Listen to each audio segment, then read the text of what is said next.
drum major once again this morning. It's Woman Sergeant Gisette Williams.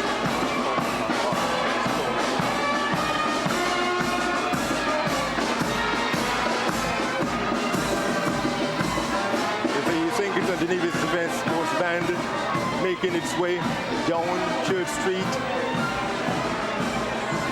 ahead of this Guard of Honor.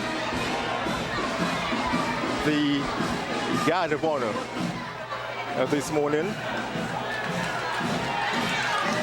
under the command of Major Comrie. We can see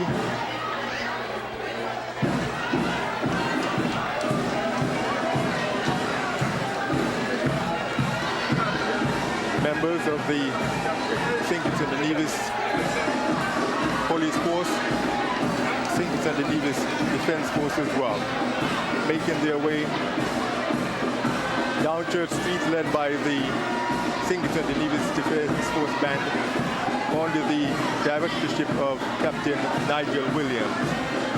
A huge crowd has Yes, Al, the crowd is growing. The crowd is growing.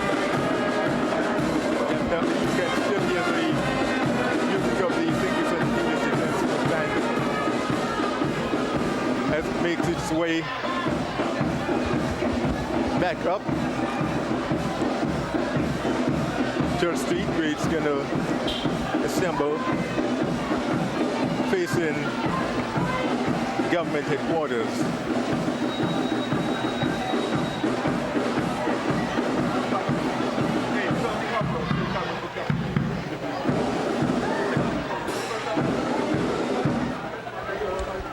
As we awaited the start of our commentary this morning, Alva, we saw a steady stream of dignitaries entering government headquarters to be a part of this celebration this morning.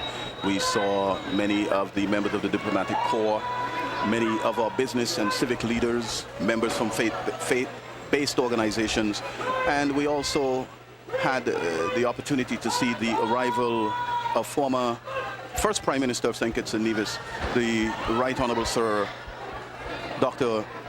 Kennedy Simmons, and the crowd reacted with a resounding applause on his arrival. Definitely. The commander of the guard now orders the guards to form two ranks and to dress in open order. The guards have been ordered to fix bayonets, and they are now awaiting further instructions from the commanding officer.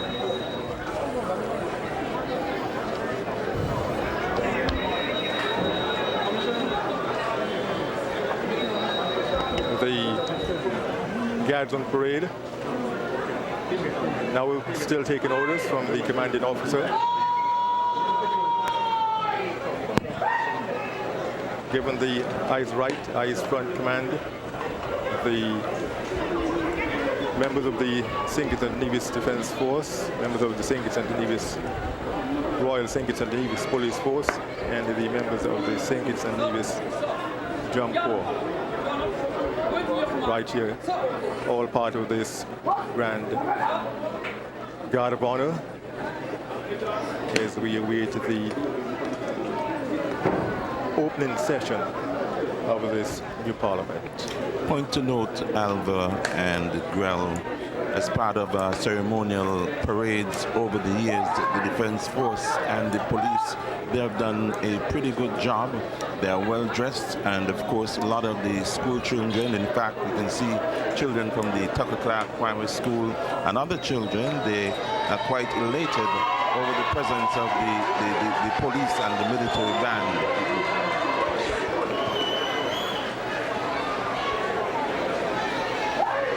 We have now seen the arrival.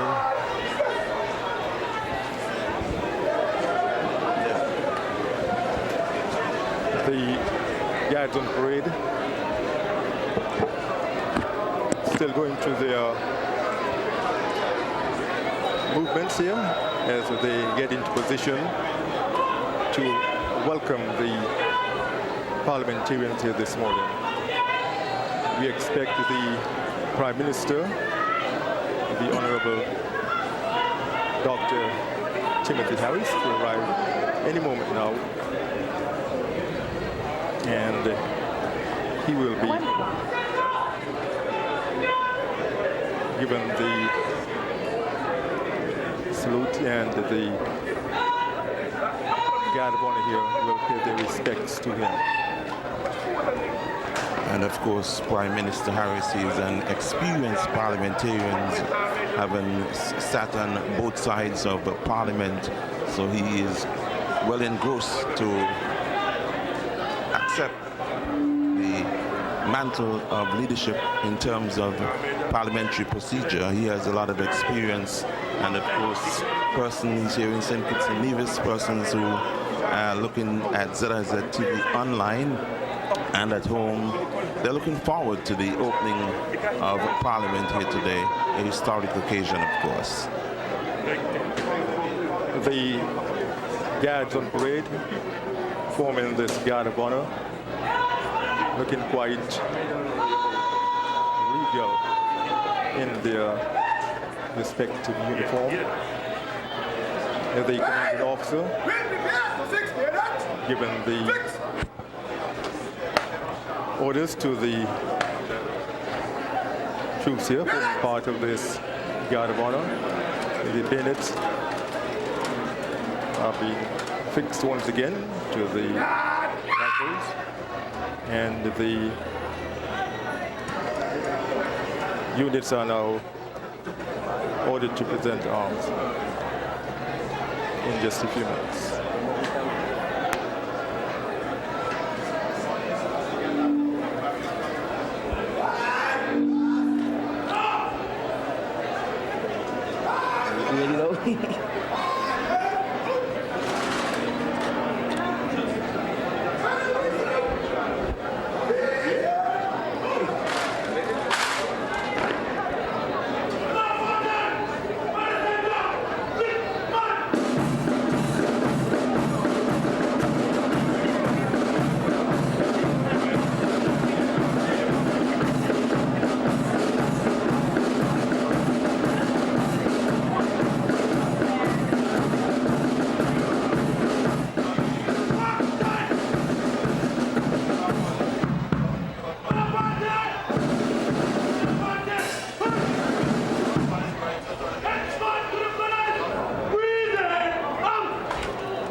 Color and ensign parties.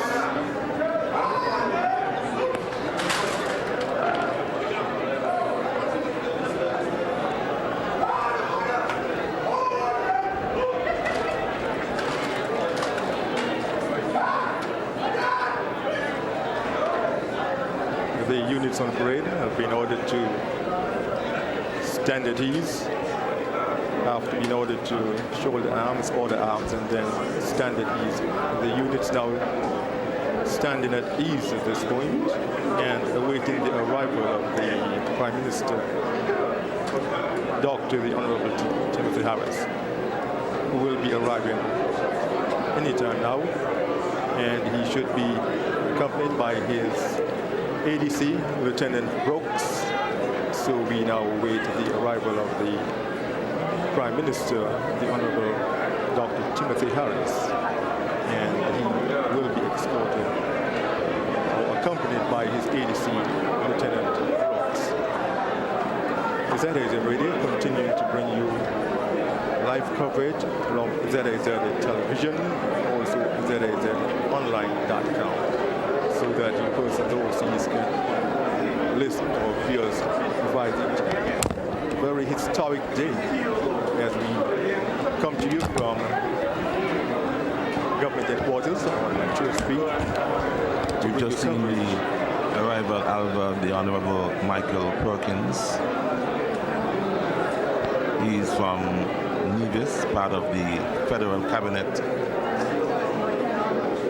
And Michael Perkins, yes, he is a nominated senator. And I think that he's also been designated to be the deputy speaker. Yes. So we will have him sworn in this morning as the deputy speaker as well. The Honorable Anthony Michael Perkins, senator. part of this government. The government consisted of the Prime Minister, the Honorable Timothy Harris, Deputy Prime Minister, the Honorable Sean Richards, Minister of Foreign Affairs and Aviation, the Honorable Mark Anthony Brantley, Minister of Public Infrastructure, Post, Urban Development and Transport, the Honorable Ian Patches-Liburd, Senior Minister and Minister of Nevis Affairs, Labour, Social Security and Ecclesiastical Affairs, the Honorable Vance Amry, who we saw arrive. We have got the Honorable Minister Eugene Hamilton, Minister of Agriculture, Health and National Insurance. But at this point, we are now witnessing, well, Yes, the arrival of the Prime Minister of St. Kitts and Nevis, Dr. the Honorable Timothy Sylvester Harris, who is also the constituency representative for constituency number 7. yes, we have just witnessed the Prime The crowd Minister erupts in a large applause. exiting his vehicle. Salutes are being rendered from the Acting Commissioner of Police. The Prime Minister takes the saluting dais, waves to the crowd.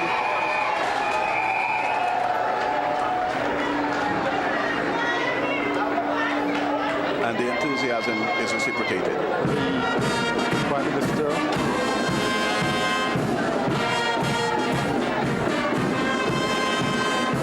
paying his compliments to the Guard.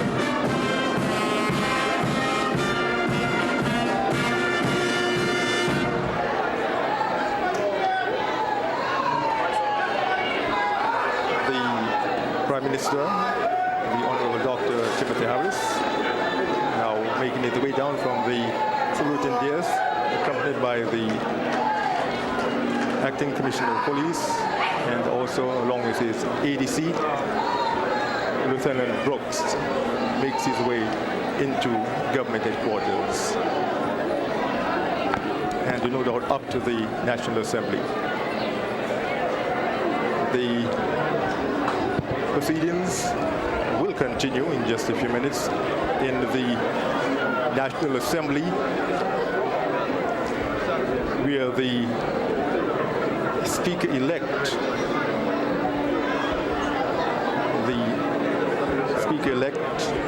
Mr. Franklin Rudolph Brand, has been designated as the Speaker. The Deputy Speaker designated the Honorable Anthony Michael Perkins, and also we have this morning the Governor General Deputy, the Honorable Tapley Seaton Pusey. All will be sworn in this morning and taking their oath.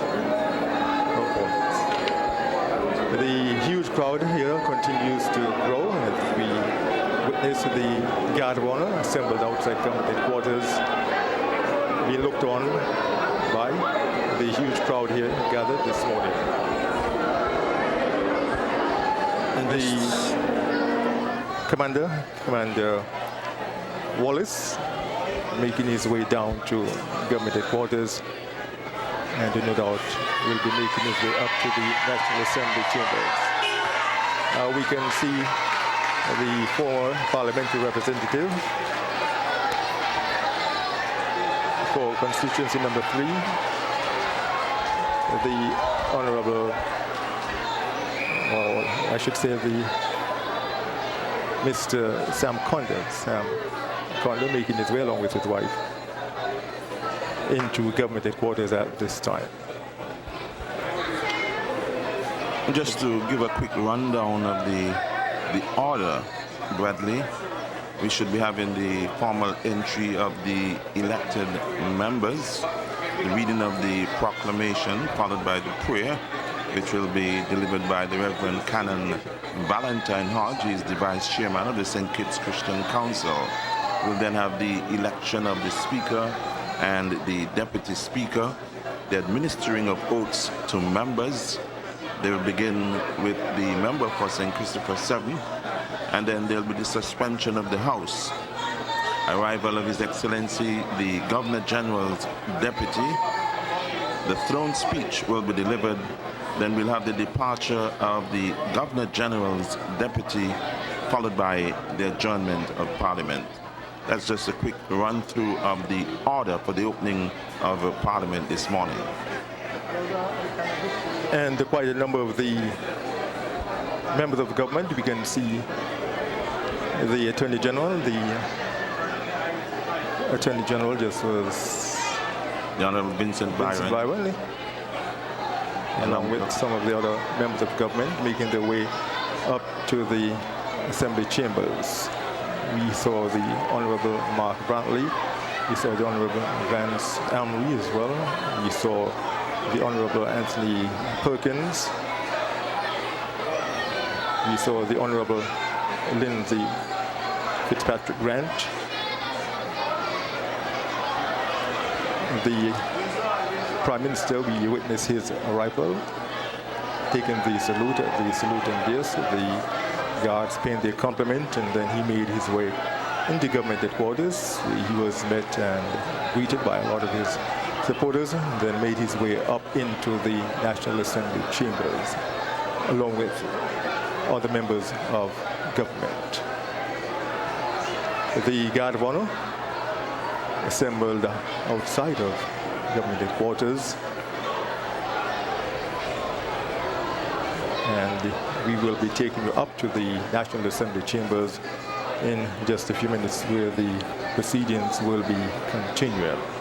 And Bradley, what we're seeing right now, a number of persons, they have made sure that they have a good view of the ceremony here this morning. And I also understand that there's a section in government headquarters for those persons who will not be able to go into the parliamentary chambers, but they'll be witnessing it live on the big screen down here at government headquarters. On the screen now you have the primary school children with the national flags.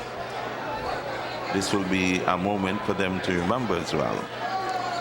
Yes, students of the Tucker Clark Primary School, I think it is, gathered here this morning to witness this historic occasion, this momentous occasion, and certainly all feeling very proud with their national flags waving. And certainly in the years to come will remember this moment in their lives and will be able to relate it to their children as well. And if you've just tuned in, we're bringing to you the official opening of Parliament with the new Unity government. We're bringing it to you live on ZIZonline.com, also on ZIZ Radio, wherever you are. You can join online at ZIZonline.com. We have just seen the Prime Minister's press secretary making his way into government headquarters, and we can see some of the respective dignitaries who have been invited to this momentous and this grand occasion this morning, making their way into government headquarters. The national flag in a stiff breeze at this moment down here at the government headquarters. Members of the St. Kitts Nevis Defense Force, made up of the Coast Guard as well, dressed in their white military uniform. Can see members of the Coast Guard, the Royal St. Kitts and Nevis Police Force, and also members of the St. Kitts and Nevis Defense Force as well. The St. Kitts and Nevis Defense Force band leading the parade this morning, the drum major, Woman Sergeant Gisette Williams, and I think the first time she was elevated to that position was on the 25th anniversary of independence to the drum major, and she has been doing it ever since and doing a very commendable job. The commander of the guards this morning, Major Comrie, the director of music, Captain Nigel Williams, the drum major, like I said, Woman Sergeant Gisette Williams. We continue to bring you coverage of this ceremony. as we continue to bring you the members of government, the Honorable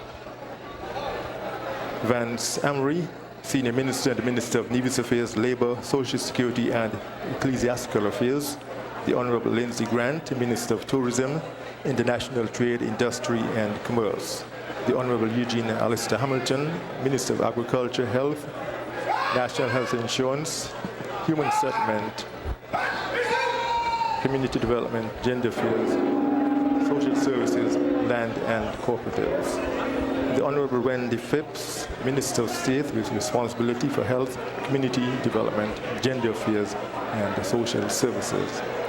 The Honorable Vincent Byron, Attorney General, Minister of Justice, Legal Affairs, and Communications.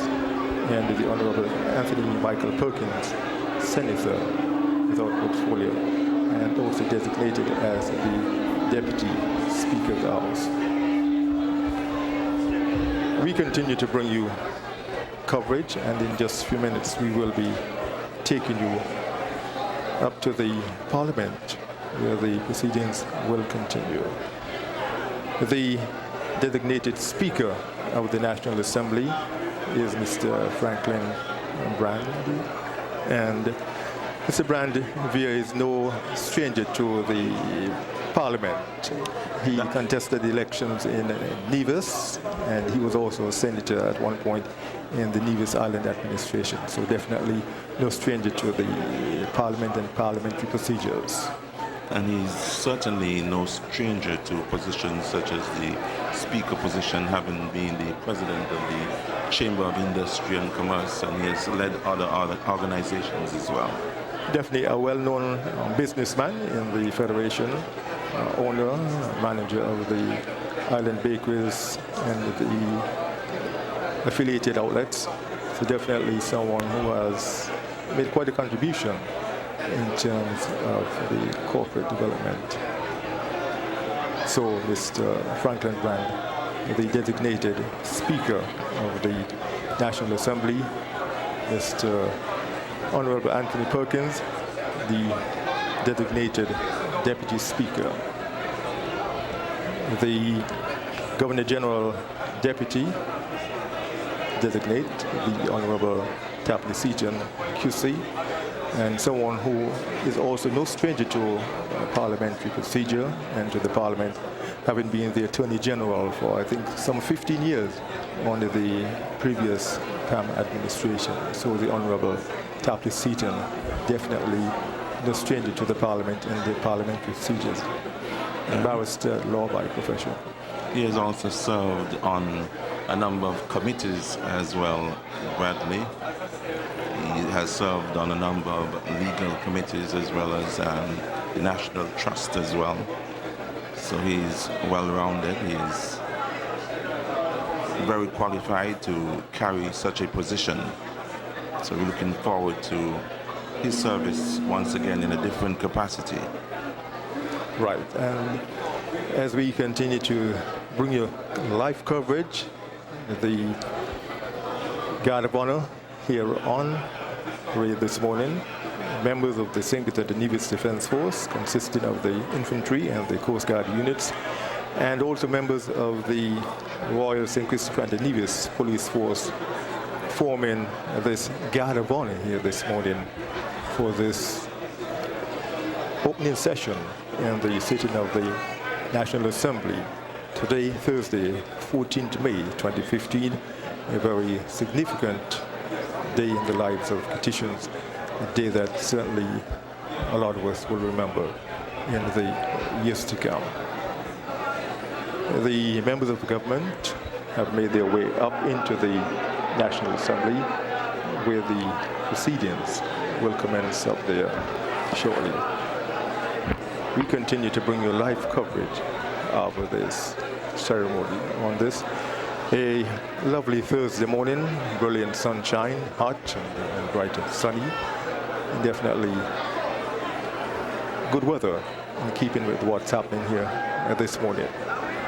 We thank you for joining us. We hope that you have been able to view what's taking place this morning whether at home or on your job at this time. And we're certainly very glad to be bringing this coverage to you as well. The guards of honor facing government headquarters at this time. We have seen the members of parliament make their way up into the parliament, where the proceedings will continue in just a few minutes. And Veer, maybe you can give us an idea as to exactly what will be taking place in the parliament shortly. First, I must say, Bradley, that we members of the media fraternity here in St. Kitts and Nevis, they're all gathered here to capture this moment, whether it's by video or print. They are here, and of course the information will be disseminated throughout St. Kitts and Nevis, throughout the world, via the internet. We should be having the formal entry of the elected members. That's according to the order, and this will be followed by the reading of the proclamation. Prayer will be done by the Reverend Canon Valentine Hodge. He is the Vice Chairman of the St. Kitts Christian Council. One of the highlights of this morning's ceremony will be the election of the Speaker and the Deputy Speaker, and also the administering of oaths to members. The suspension of the House will be taken, and then we'll await the arrival of His Excellency, the Acting Governor General.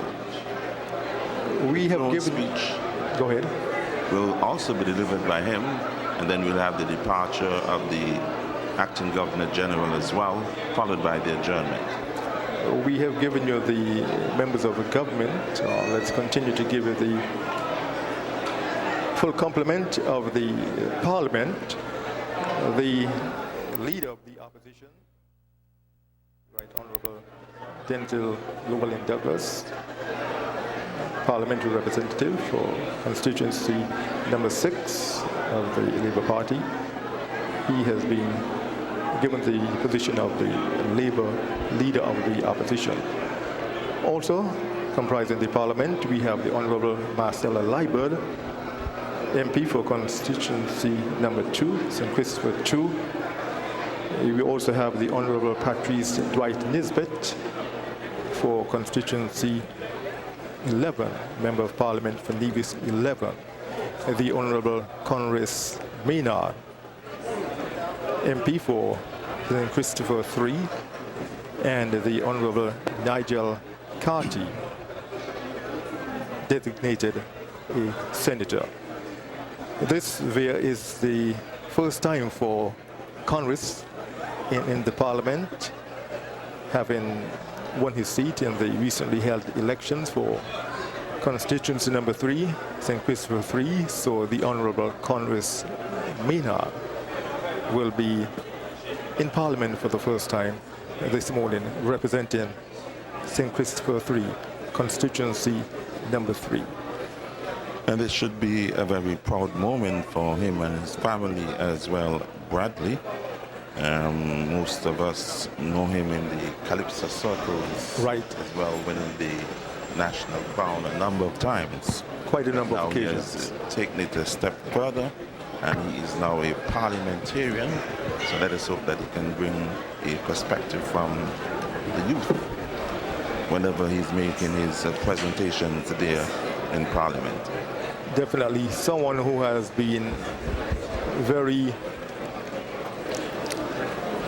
much associated with the young folks in his area, someone who's well loved as a Calypsonian. He has won the crown here quite a number of occasions, has won it in Anguilla, and so he is well known here as a Calypsonian. Making his way into the political arena was something of a surprise for a lot of persons. Also, I think originally he indicated he might not have been interested, but he had a change of mind, a change of heart, contested the recently held elections in constituency number 3, and was successful in his bid. Bradley, we can take another look in a different direction as well. We can make it a bit broader. We have members of parliament now who has a musical background. You have the Attorney General, the Honorable Vincent Fitzgerald Byron.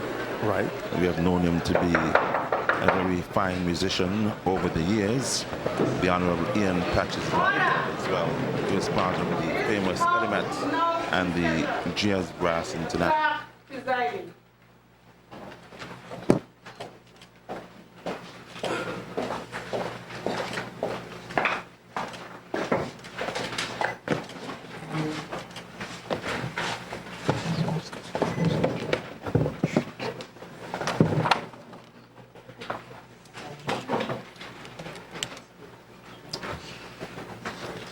Please be seated.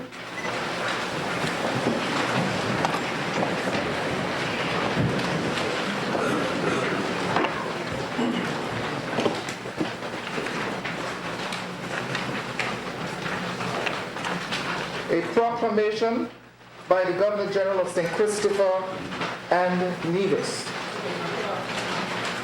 Whereas the general election of members of the National Assembly of St. Christopher and Nevis was held on the 16th day of February 2015, and writs therefore duly returned.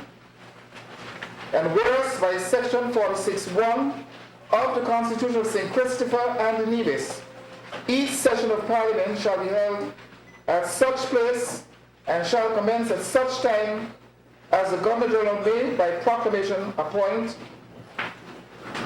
And whereas it's expedient that the Parliament should be summoned and the time and the place for the first session of Parliament duly appointed. Now, therefore, I, Edmund Wickham Lawrence, Knight Grand Cross of the Most Distinguished Order of St. Michael and St. George, Knight Commander of the Most Distinguished Order of St. Michael and St. George, Officer of the Most Excellent Order of the British Empire, Champion of the Star of Merit, Justice of the Peace, Governor General of St. Christopher and Nevis, in exercise of the powers in me vested, as hereinbefore recited, and all other persons to me thereunto enabling, do by this proclamation summon a session of the Parliament of St. Christopher and Nevis, and appoint Thursday, the 14th day of May 2015 at 10 o'clock in the forenoon at the National Assembly Chambers at Government Headquarters in the town of Barcelona, St. Christopher, as the time and place at which such session of Parliament shall commence and be held for the dispatch of public business. And all Her Majesty's officers and loving subjects of St. Christopher and Nevis, and all those whom it may concern, are hereby required to take due notice hereof and to govern themselves accordingly. Given under my hand and the public seal of St. Christopher and Nevis, this 5th day of May 2015, in the 64th year of Her Majesty's reign. God save the Queen.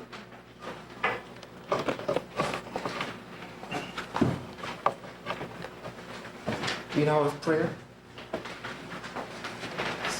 please stand.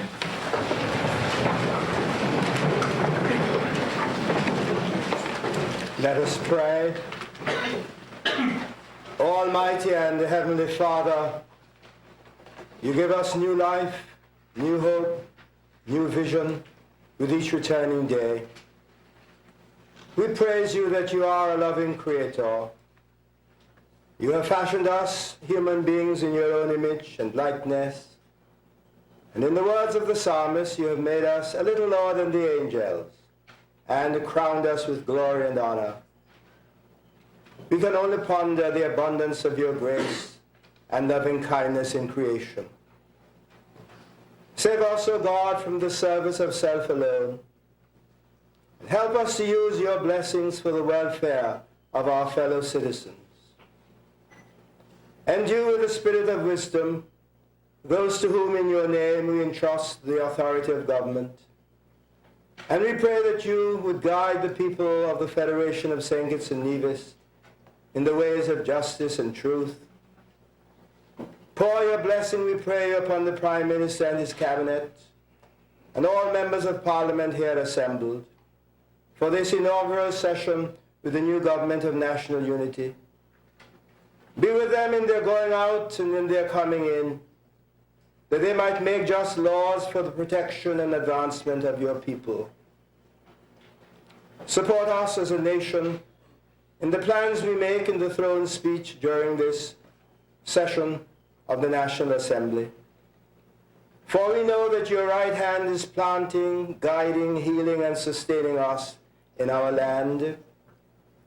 Free us from the fear of the future or the fear of failure, and enlighten us so that we may always prove ourselves to be a people mindful of your favor and determined to succeed even in the midst of harsh economic realities. Make us glad to do your will and give us confidence in ourselves, but more so faith in you, the Creator and Preserver of all life. And so we ask you, O loving Father, to assist our parliamentarians in examining wisely the work before them during this 5-year term. And may their decision-making bear fruit abundantly, as each session is conducted in peace and closed in harmony. These things we ask in the name of Jesus Christ our Lord. Amen. You may be seated.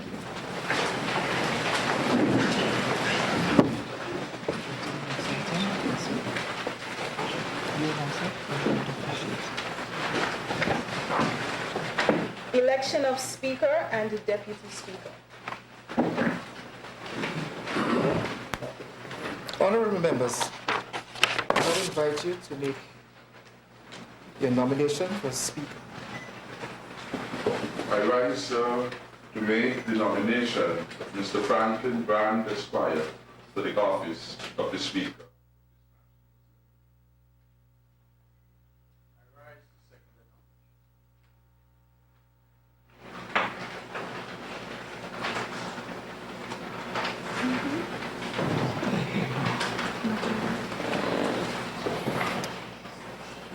I hear no further nominations. Therefore, I now announce that Mr. Franklin Rudolph O'Neill Brand is the Speaker of this National Assembly.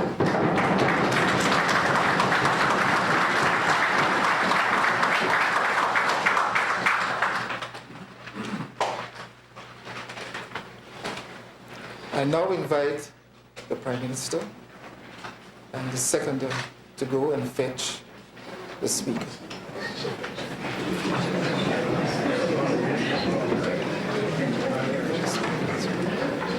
You'll follow.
humbly present the Honorable Speaker.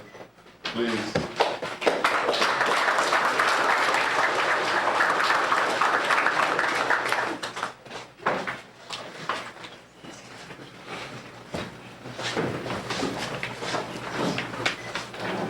I, Franklin Rudolph O'Neill Brand, do swear that I will faithfully bear true allegiance to Her Majesty, Queen Elizabeth II, her heirs and successors, according to law, so help me God.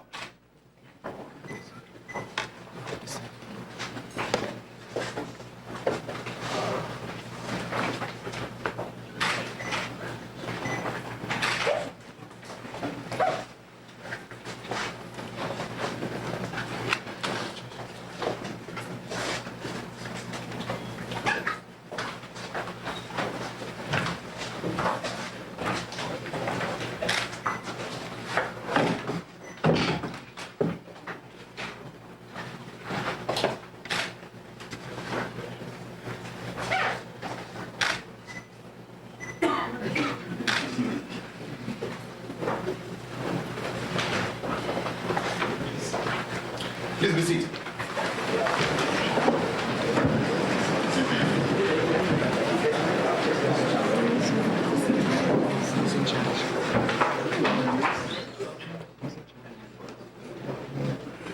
The next order of business is the election of the Deputy Speaker of the National Assembly. I now invite nominations. Speaker, I invite you to propose the nomination of the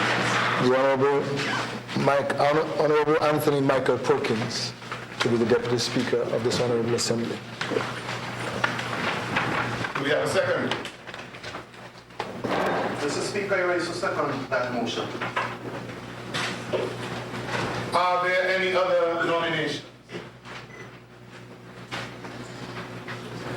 There being no further nominations, I have great pleasure in declaring the Honorable Anthony Michael Perkins duly elected as Deputy Speaker of the National Assembly.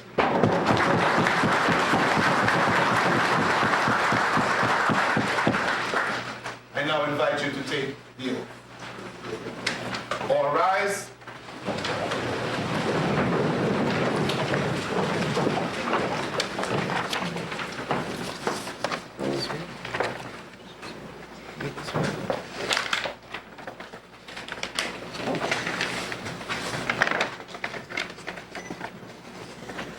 I, Anthony Michael Perkins, do swear that I will faithfully bear true allegiance to Her Majesty Queen Elizabeth II, her heirs and successors, according to law. So help me God.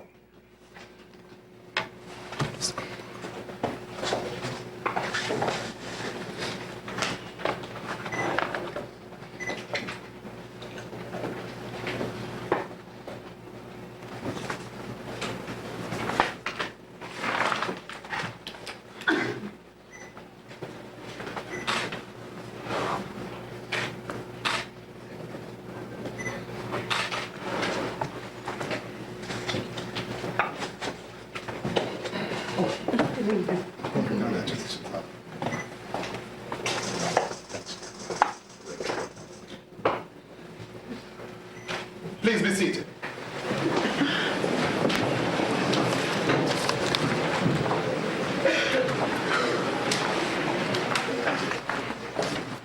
The next order of business is the administering of the oath to the honorable members. Please stand.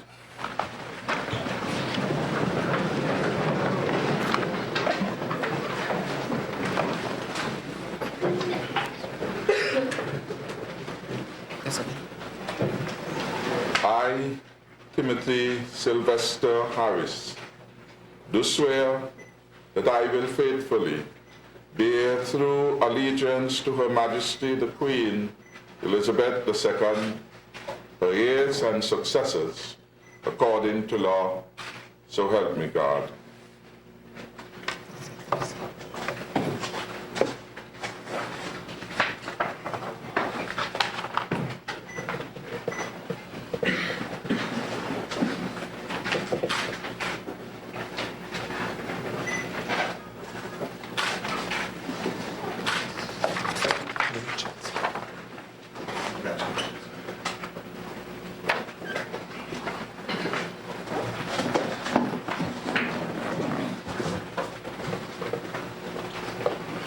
I, Sean Kenneth Richards, do swear that I will faithfully bear true allegiance to Her Majesty Queen Elizabeth II, her heirs and successors, according to law, so help me God.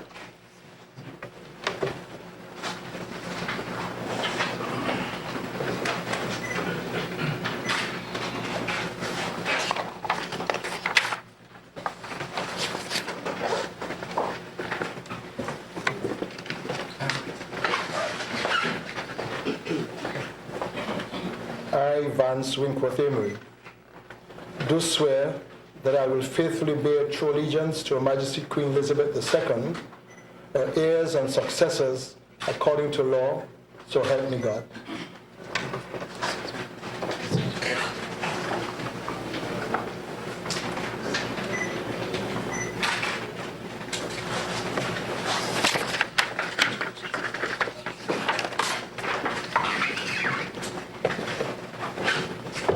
I, Mark Anthony Graham Brantley, do swear that I will faithfully bear true allegiance to Her Majesty Queen Elizabeth II, her heirs and successors, according to law, so help me God.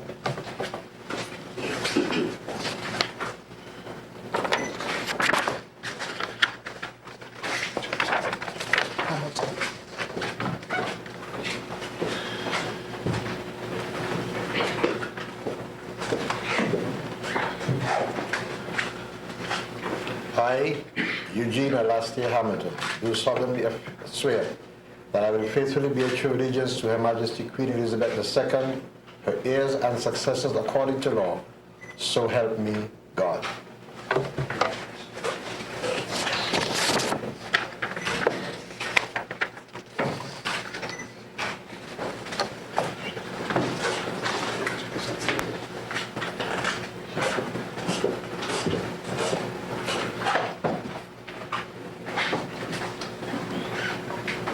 I, Lindsay Fitzpatrick Grant, do solemnly swear that I will faithfully bear true allegiance to Her Majesty Queen Elizabeth II, her heirs and successors, according to law. So help me God.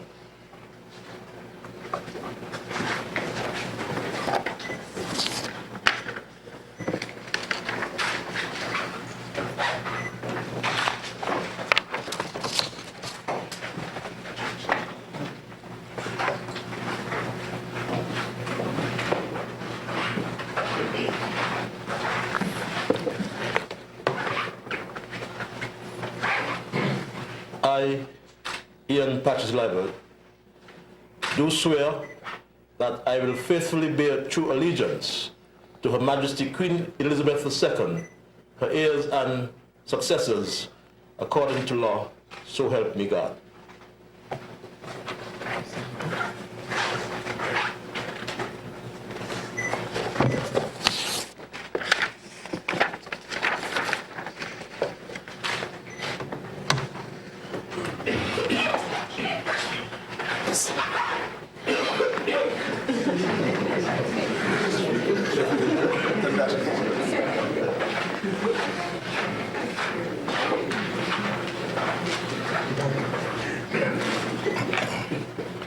I, Vincent Fitzgerald Byron, do swear that I will faithfully bear true allegiance to Her Majesty Queen Elizabeth II, her heirs and successors, according to law.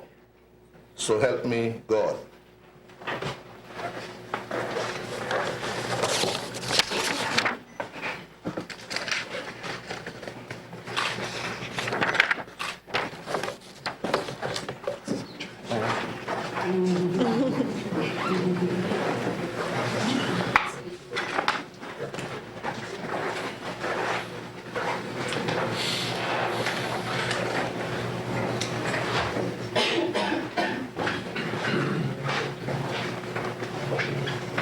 I, Wendy Colleen Phipps, do swear that I will faithfully bear true allegiance to Her Majesty Queen Elizabeth II, her heirs and successors, according to law. So help me God.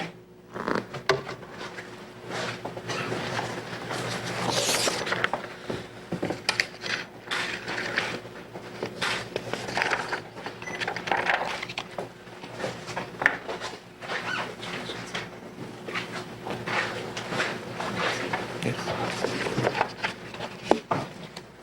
Please be seated.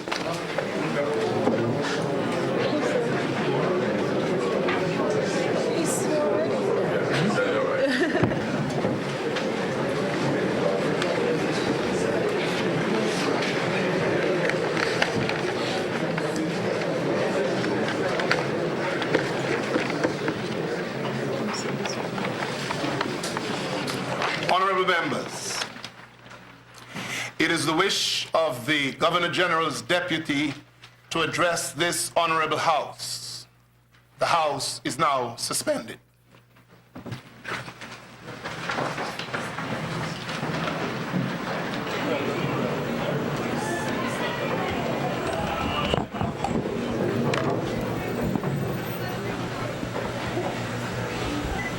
We greet you once again as we continue to bring you coverage of this rather significant moment in the history of St. Nevis.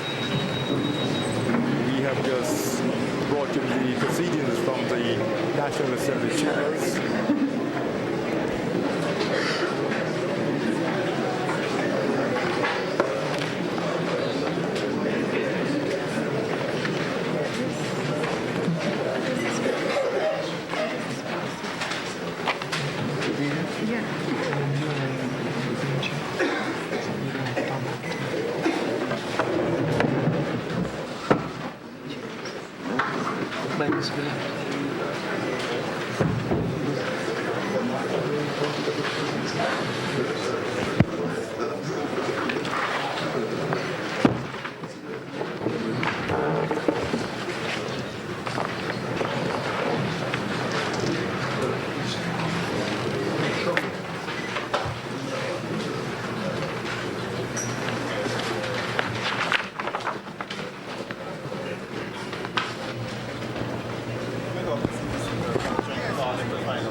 Good morning, and we are back with you again. We have just brought you the proceedings from the National Assembly, where the members of Parliament, members of government took their respective votes, and we are awaiting the arrival of the Governor General Deputy in just a few minutes. Via? And of course, as you mentioned, Bradley, we just had the administering of oaths to members of Parliament, and that is an occasion that was looked forward to by lots of persons, not only here in St. Kitts and Nevis, but throughout the diaspora. That is right. We could recall the swearing-in ceremony at Warner Park, but today it's still very impacting, and quite a number of persons witness it on the big screen that has been provided for the many onlookers who have gathered here this morning to be a part of this significant occasion. Dr. the Honorable Timothy Sylvester Harris, Prime Minister and Minister of Finance, Sustainable Development, Information, National Security, People Empowerment and Constituency Empowerment, representing constituency number 7. The Honorable Sean Kenneth Richards, MP for St. Christopher 5, Deputy Prime Minister and Minister of Education, Youth, Sports and Culture.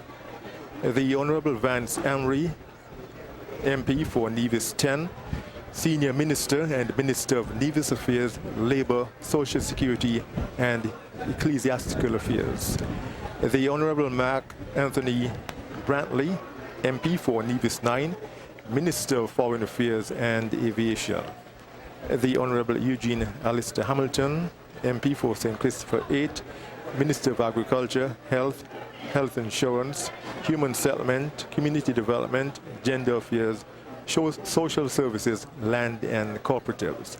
The Honorable Lindsay Fitzpatrick Grant, MP for St. Christopher 4, Minister of Tourism, International Trade, Industry and Commerce. The Honorable Ian Patches Liburd, MP for St. Christopher 1, Minister of Public Infrastructure, Post, Urban Development and Transport.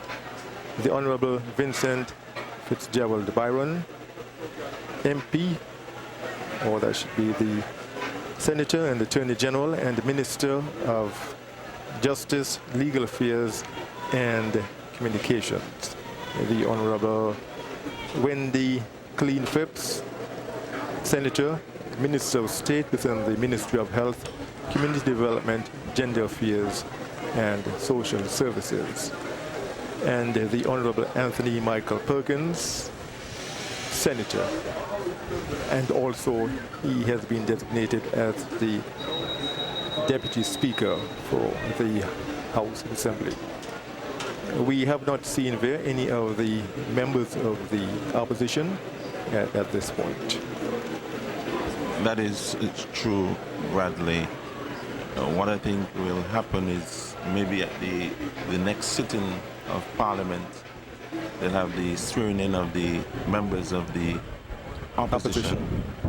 Once they have decided to attend the ceremony. Certainly. Well, we did mention that this time would have been the first time for Congress Maynard in Parliament. It's also the first time for the Honorable Lindsay Fitzpatrick Grant. He has contested the seat on a number of occasions, but was successful in this last election, and so he is in Parliament. The first time for him on this occasion. The Honorable Eugene Hamilton, he has been in Parliament for quite a number of years, but first time as a Minister of Government. He has contested his seat and has won it on 2 or 3 occasions. So this for him is the first time as a Minister of Government. Ian Patches Liburd, first time contesting the seat, first time being a candidate, and has won his seat, first time for him in Parliament as well as a government minister. We are now witnessing the police outrider as they proceed the arrival of the Governor General Deputy. The Guard of Honor has been given the respective command as we witness now the vehicle bearing the Governor General Deputy, and he will be escorted from his vehicle in just a few minutes. The vehicle is preceded by the police outriders, the Governor General Deputy, His Excellency Tapley Seaton QC, now being led to the government headquarters, accompanied by his ADC, Captain Wilkin, greeted by the Acting Commissioner of Police and also by Commander Wallace. And they are now accompanying the Governor General Deputy, His Excellency Tapley Seaton QC, to the saluting dais. Steps up the Guard of Honor, now paying their respects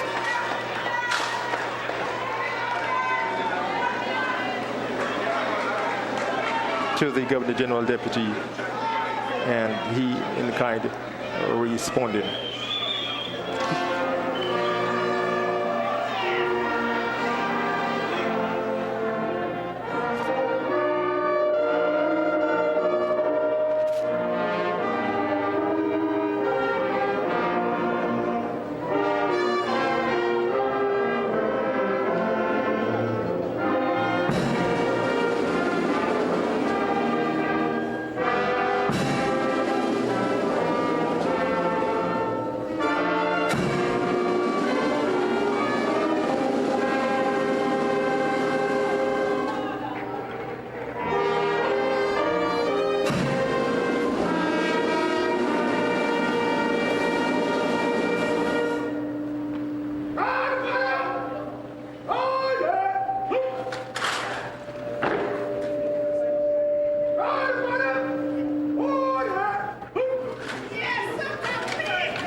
the national anthem being played by the St. Kitts and Nevis Defence Force Band. The compliments have been paid to His Excellency, and he will now be invited to inspect the Guard of Honor here this morning. Following his inspection, he will return to the salute and dais, and the compliments again will be paid, after which he will go to the National Assembly. The Governor General Deputy, His Excellency Tapley Seaton, now been asked to inspect the Guard of Honor here this morning. The Guard of Honor under the command of Major Comrie. His Excellency, being accompanied by his EDC and also by the Acting Commissioner of Police, Stafford Liburd, and also by Commander Wallace of the St. Kitts and Nevis Defence Force. The inspection continues of the Guard of Honor here this morning, consisting of members from the St. Kitts and Nevis Defence Force, infantry and Coast Guard units, and members of the Royal St. Christopher and the Nevis Police Force, forming the Guard of Honor here this morning.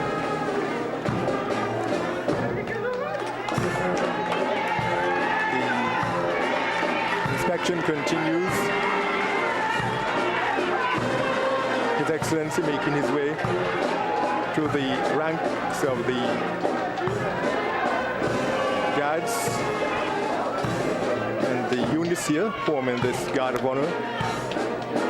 Inspected the members of the Royal St. Christopher and Nevis Police Force, also the members of the Coast Guard units, and finally members of the St. Kitts and Nevis Defence Force. His Excellency now making his way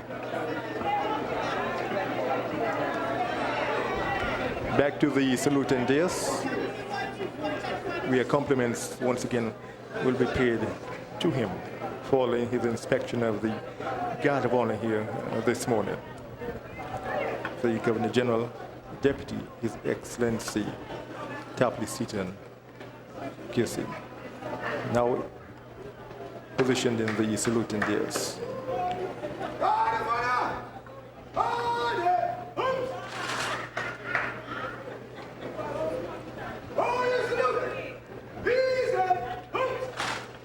In order to present arms, national anthem being played again.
And we will now be looking forward to one of the highlights of the ceremony here this morning, the throne speech to be delivered by the Governor General's Deputy, the Honorable Tapley Seaton QC. That's right there. His Excellency has now made his way from the salute and dais and being accompanied by his ADC, the Acting Commissioner of Police and Commander Wallace, into government headquarters and making his way up to the National Assembly, where he is about to give the throne speech. The units on parade here this morning now being given the respective command. The guards have been ordered to present arms, followed by the march off of the color and ensign parties. The guards will then be ordered to shoulder arms, order arms, and then to unfix bayonets and to reform the ranks. That's and the order just has in been case persons listening and viewing would like to know the throne speech, we'll take a look into the programs and the policies of the new unity government over the next 5 years.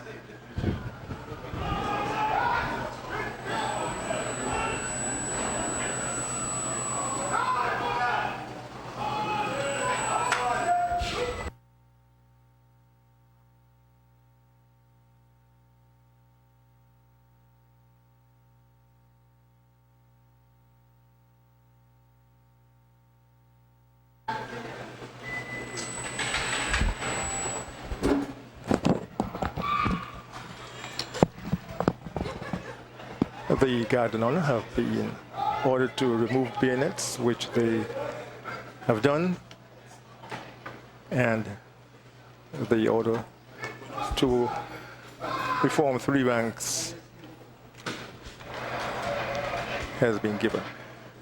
We are waiting to take you back to the National Assembly chambers to bring you the throne speech by the Governor General Deputy, His Excellency Tapley Seater.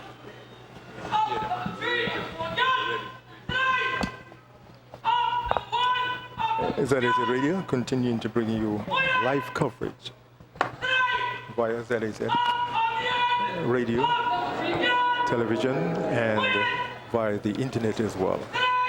And we do thank you for logging on, we do thank you for viewing, and we thank you for listening to this live coverage of this ceremony taking place here at Government Headquarters, the opening session and sitting of the National Assembly.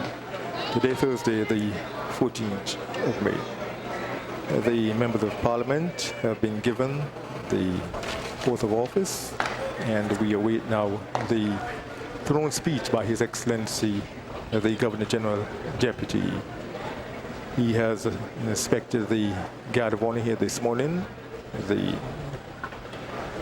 Guard of Honor have paid the respects to him, and he has made his way up into the National Assembly chambers. He will be given the throne speech in just a few minutes. We will be taking you up to the National Assembly momentarily to bring you his presentation.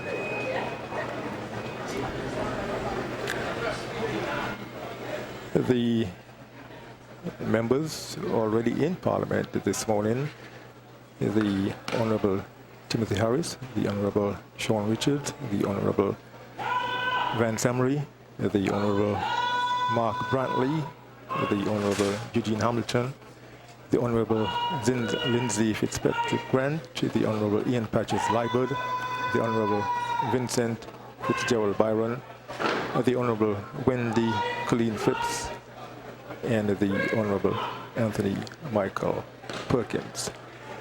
The Guard of Honor have been given the orders to march past, and they are making their way down Church Street, led by the St. Kitts and Nevis members of the Coast Guard, the infantry unit, and also the Royal St. Christopher and Nevis Police Force, making up this Guard of Honor here this morning. The Guard of Honor, along with the St. Kitts and Nevis Defense Force Band. The band will no doubt strike up in just a few minutes, and a lot of the onlookers here this morning are no doubt waiting to the St. Kitts and Nevis Defense Force Band now making its way down Church Street led by the Drum Major, Woman Sergeant Giselle Williams. The Guard of Honor here this morning, consisting of members of the St. Kitts and Nevis Defense Force, the infantry and Coast Guard units, and also the Royal St. Christopher and Nevis Police Force, forming this Guard of Honor. Some 20 ranks and one sergeant for each of the respective units here this morning. And so they have made their way down Church Street, and now led by the St. Kitts and Nevis Defense Force Band, making their way back up Church Street, and no doubt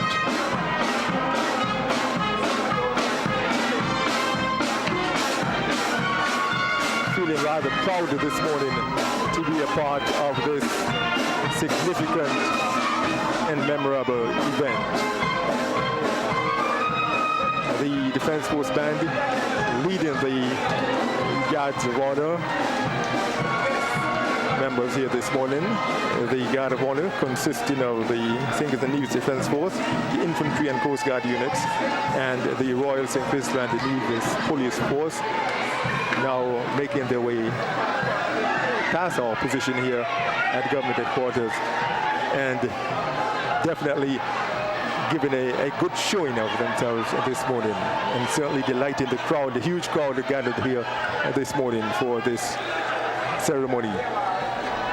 The Guard of Honor has departed, and we can see the many onlookers here this morning starting to move away, some still waiting to hear the throne speech delivered by His Excellency, the Governor General Deputy, His Excellency Tapley Seaton, QC. In just a few minutes, we will be taking you up to the National Assembly chambers, where we will be joining Grell Brown, and then the proceedings will continue from the National Assembly chambers with the throne speech by the Governor General Deputy, His Excellency Tapley Seaton, QC. What are your impressions so far of what has happened this morning? Quite an impressive ceremony, Bradley. The folks here in St. Kitts and Nevis, especially the school children, they were quite elated over the opening ceremony here this morning, and I'm sure that that is a moment that they'll take with them for a number of years. Also for some of the parliamentarians who will be in this position for the first time since they've been involved in active politics, being elected to one of the highest positions in Parliament, being a member of Parliament. So of course for them and their families as well will be quite a momentous occasion, and a lot of persons will be looking forward to the debates in the national parliament going forward.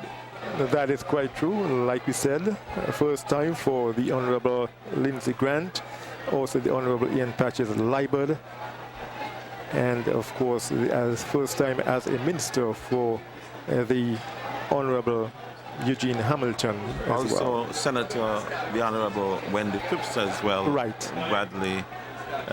It will be quite a moment for her. She's a very dynamic speaker, so persons will be looking forward to her presentation.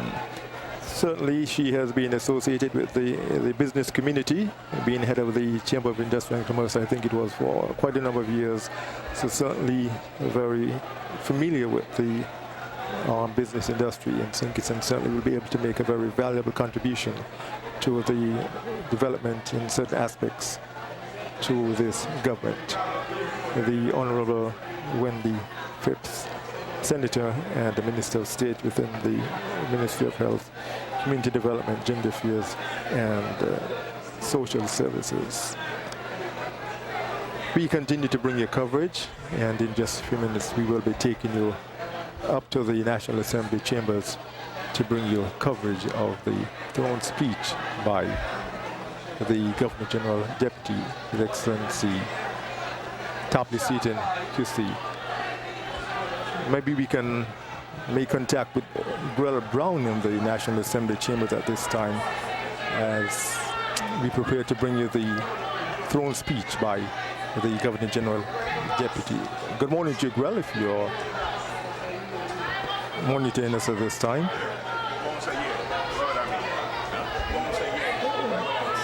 We will be taking you up to Grell Brown at the National Assembly chambers.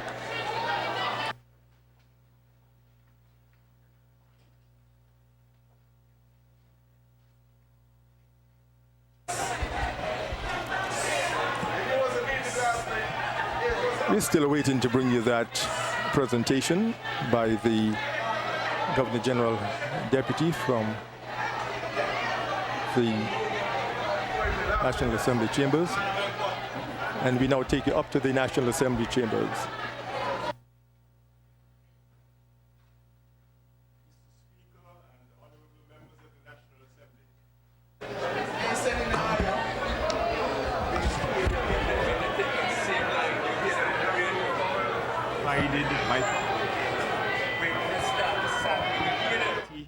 Of political tribalism failed to create better conditions for our people.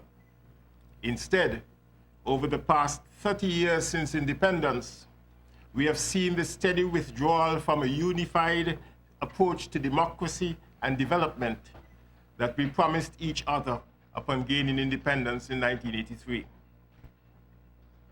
Team Unity on February 16, 2017, received a resounding mandate to change the direction that our federation was headed and put us on a road to prosperity for all.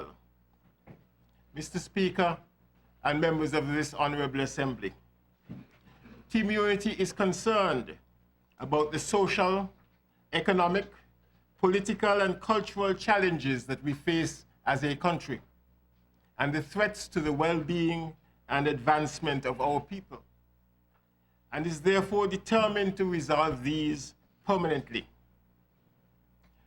Team Unity is acknowledging the sacrifices made by our forebears in the fight against colonialism, slavery, and racial discrimination, and determined to accept, cherish, and recognize the significance of their struggle as the foundation of our sovereign independence, freedoms, and human rights. This is the ethos that drives our resolve to be better. Team Unity is recognizing, accepting, and acknowledging that the values of justice, fairness, openness, tolerance, equality, non-discrimination, and respect for all persons without regard to race, class, gender, ethnicity, language, religion, political opinion, place of birth are the bedrock of our democracy and good governance. Mr. Speaker and members, Team Unity has listened to the people. The laws, policies, and initiatives the Government of National Unity promotes during the new legislative year and beyond will put the people of St. Kitts and Nevis first. Our government ministers, permanent secretaries, heads of department, boards have been directed that in all their decision-making and whatever they do, to remember that we are working for the people. This government is for the people and by the people. This must be our focus and will be what defines us. Mr. Speaker, honorable members, our mandate is to ensure that all have a fair share of this national prosperity. But what is a prosperous nation? A prosperous nation has a strong, vibrant economy where people who want to find a good-paying job can find a good-paying job, where someone with an idea can get financing to start a business, where industry, small and large, is thriving, and where access to technology can level the playing field. With the fact that tomorrow begins today, we are faced with the urgency of now. An economic overhaul is needed now to ensure that we are on the road where we can all have access to this nation's prosperity. The average citizen does not have to be told that times are hard. The people of St. Kitts and Nevis have faced severe adversity over the past 5 years. Our Team Unity government understands that the cost of living is too high. The general standard of living for most citizens has dropped dramatically.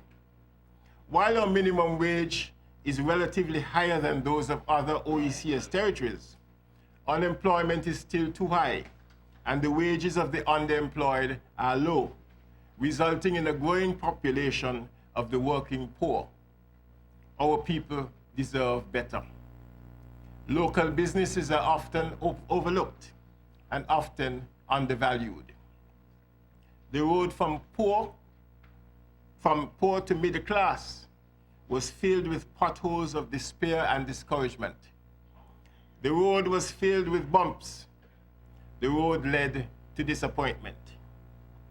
Mr. Speaker, honorable members, we must put our people to work. We must make the cost of living affordable.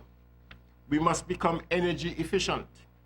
We must create the environment where government can be the catalyst for job creation in the private sector through innovation, regulatory processes, technology, and incentives. We cannot be satisfied with the past. We must launch St. Kitts and Nevis into the future. This is the foundation of a strong economy. Team Unity, Mr. Speaker, removed the VAT from food, medicine, and funeral expenses, effective April 7th, 2015. A compassionate move which has put more money in the pockets of all our people. Many economists agree that tax breaks can jumpstart any sluggish economy because people then have more money in their pockets. Team Unity is committed to A, providing an amnesty on qualified electricity arrears that predate the establishment of SCELEC. B, eliminating the fuel surcharge and thereby reducing the electricity rates for both residents and businesses. C, reviewing the environmental levy on vehicles. And D, providing an amnesty on qualified housing arrears and reducing mortgage payment on NHC houses. Team Unity will expand and increase employment opportunities by partnering with the manufacturing sector to add an additional 150 jobs by the end of 2015 and another 500 by 2020. Creating incentives for foreign industries to relocate to St. Kitts and Nevis will be a priority for this government. The attractiveness of our jurisdiction to such corporate relocations includes, but is certainly not limited to, competitive tax holidays, waiver of import duties on the importation of plant and machinery, a highly skilled, trainable, and productive labor force, a stable investment climate, and rewards for exemplary corporate social responsibility, CSR, and the urgent adoption by government of a pro-business agenda for growth. Team Unity, Mr. Speaker and honorable members, has announced new innovative policies aimed at restoring the Citizenship by Investment CBI program. This program has been one of the pillars of our economy, and we have already begun taking steps to ensure its long-term sustainability. The first of these initiatives has been the decision to take on board the 20 recommended reforms which the US-based risk management firm IPSA International Incorporated presented to government in 2014. In addition to these recommended reforms, our Team Unity government has adopted 3 additional policies which will further enhance the transformation and long-term sustainability of our CBI program. But Mr. Speaker and honorable members, even as our Team Unity government sets about the business of restructuring our CBI program, our administration is ever mindful of the need to make significant investment in economic repositioning to guarantee sustainability and diversification in the medium to long term. As such, there's a growing need to seek out those investments that are not dependent on citizenship by investment and far less vulnerable to external shocks. Such investments include more emphasis in research and development, the establishment of centers of excellence for trade, business development, medical and sports tourism, and the arts, and joint ventures with private sector entities engaged in the business of harnessing and marketing intellectual capital. EC $16 million has been allocated as past due gratuities to former sugar workers, without it costing our federation 1 cent. This was made possible by a generous grant from the Bolivarian Republic of Venezuela in an effort to settle with our displaced SSMC workers the arrears that was due them since 2005. Team Unity has already given Nevis EC $10 million as a jump start to the local economy. Mr. Speaker, honorable members, Nevis is not an afterthought for our Team Unity administration. Nevis is a priority.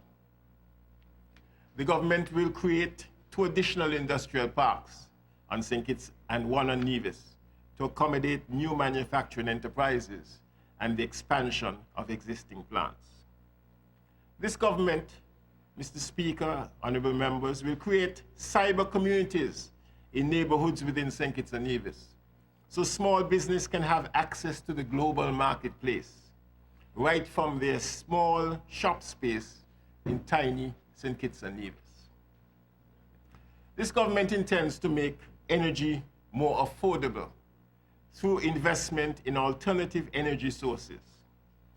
This will be done in a number of ways, not limited to the provision of incentives for renewable energy companies to do business in St. Kitts and Nevis. Such companies include those focused on wind, solar, and geothermal energy production. In so doing, we'll be doing our part, saving our planet, and restricting our traditional reliance on energy generated by fossil fuels. Mr. Speaker, just this past weekend, the Prime Minister, Dr. the Honorable Timothy Harris, attended the Caribbean CLIMAC Conference with other Caribbean heads of state and government hosted by the President of the French Republic. This conference focused on the effects of climate change on the Caribbean. And the Prime Minister at the conference stated, and I quote, "We must ensure that the Caribbean islands, places where people live, work, visit, and conduct business every day, are here for generations to come," unquote. Team Unity will enable and facilitate the ownership of 2,000 houses and 3,000 lots of land for our residents. This will be one of the catalysts of our building industry, which creates jobs and opportunity as well. It is imperative too, Mr. Speaker, that we grow our tourism product on and off peak seasons. Team Unity understands that we need a national brand. There must be a fresh start and approach in telling our story, the story of the Federation at the dawn of a new era of opportunity, prosperity, and upward trajectory. We know that when people visit our country, they often do not want to leave. We also know that tourism is one of the pillars of our economy. We will look at new innovative tourism products that will bring people into our destination, so much so that they will become return visitors. By extension, Mr. Speaker, Team Unity intends to make a fresh start in the areas of medical tourism and sports tourism, 2 areas that we consider to be growth subsectors. Team Unity will build capacity by attracting professionals to work for government and provide to capable businesses government contracts that promote innovation and state-of-the-art services for the people of our federation. Team Unity will implement a 30% procurement policy that is set aside for micro, small, and medium-sized MSMEs on government contracts. This will guarantee the intended goal of leveling the playing field, and the establishment of a tenders board will also lend transparency and full accountability to this process. What is intended is the creation of a new private sector where our people are considered number one at all times. Team Unity understands that agricultural reform is a key facet of our legislative agenda. The government must establish a bona fide registry for farmers so that they can register and access the fullest incentives and concessions available to them. Government will also expand subsidies and other concessions to farmers and fishers. Our goal will be business-friendly both to local and foreign businesses. Many individuals have ideas that could create jobs right here in St. Kitts and Nevis, Mr. Speaker. Some of the ideas never get out of the mind unless that person receives a helping hand. And sometimes all that is needed is a hand up. The government is prepared to initiate a venture capital fund that will give businesses access to startup monies needed to fund an idea.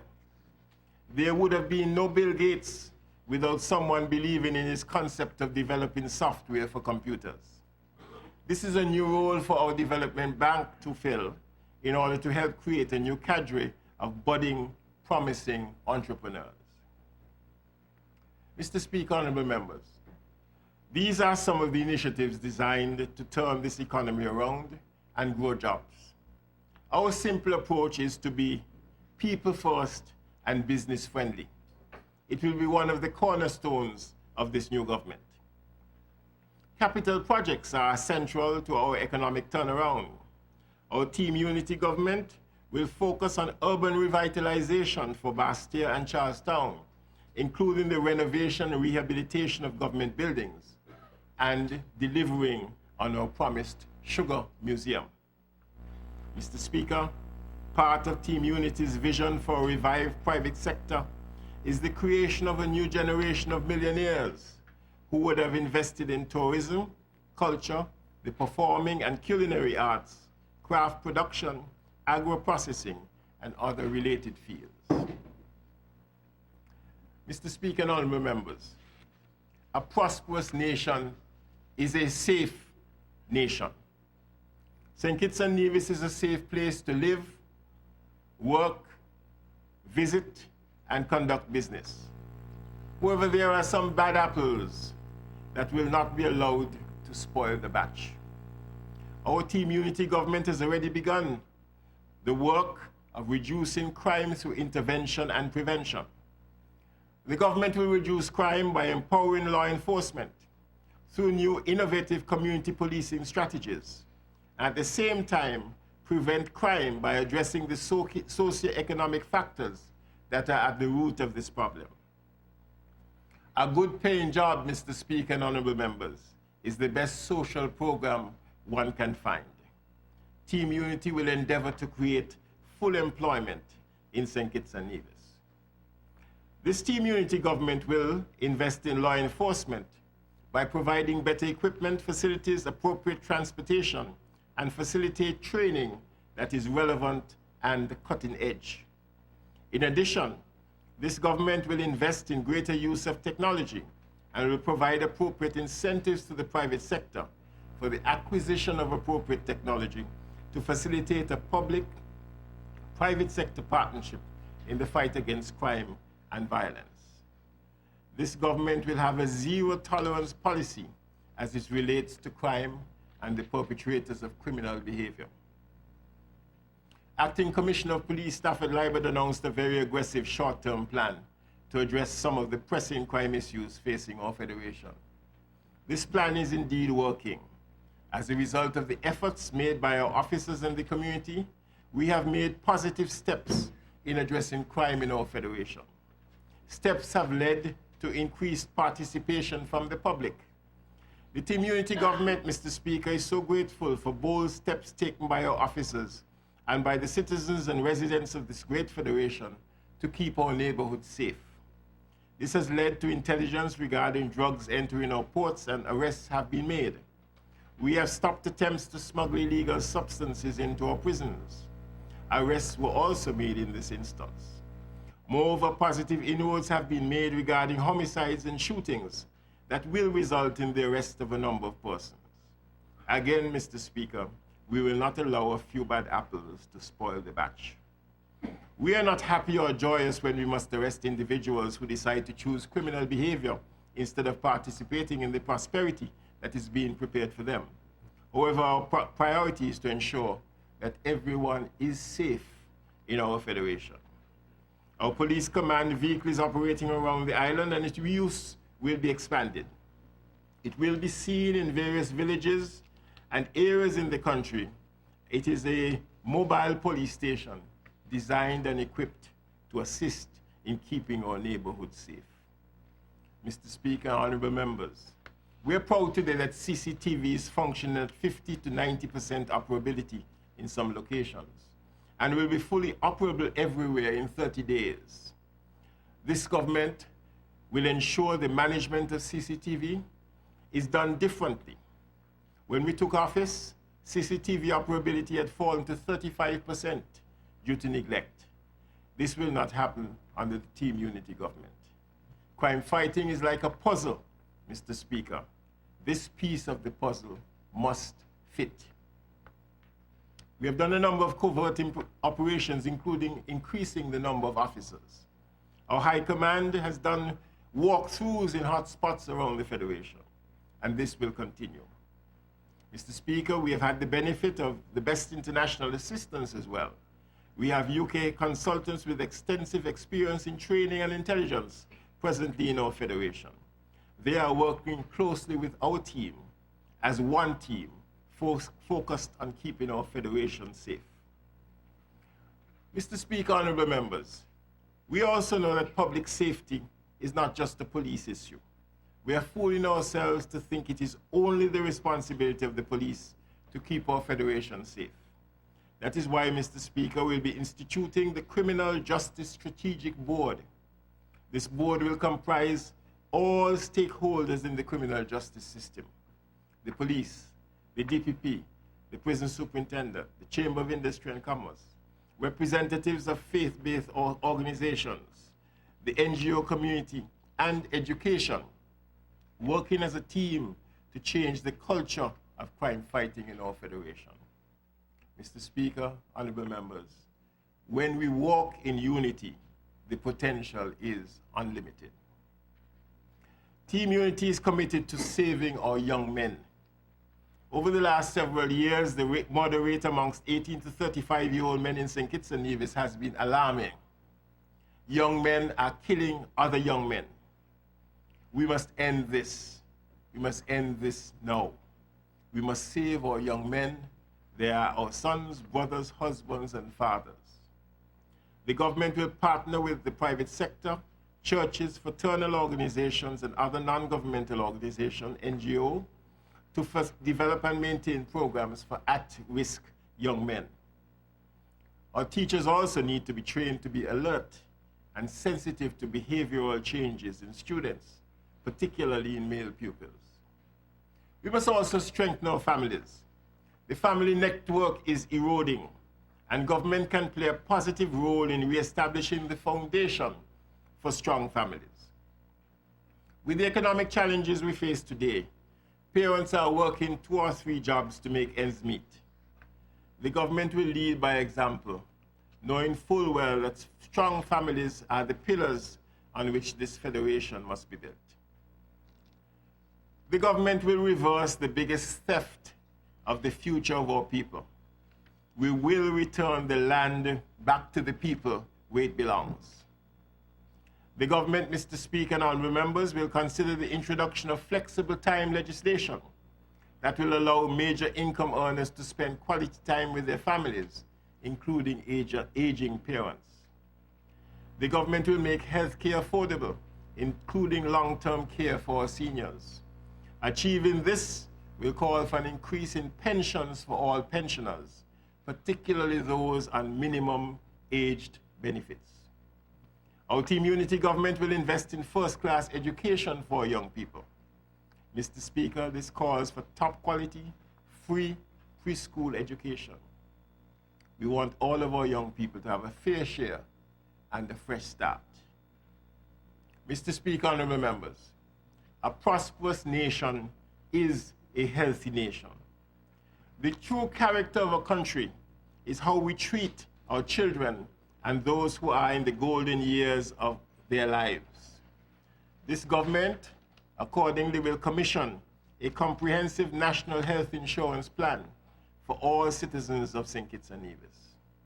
This government will ensure that all persons registered under the Social Security Act will have access to national health insurance benefits, including self-employed persons.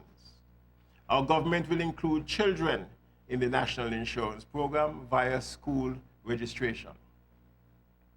This government must modernize medical record keeping in order to expedite the delivery of health care to our citizens. The upgrade of the Federation's medical infrastructure also demands that ample attention is paid to top-of-the-line improvements to all of our hospitals and health centers on St. Kitts and Nevis.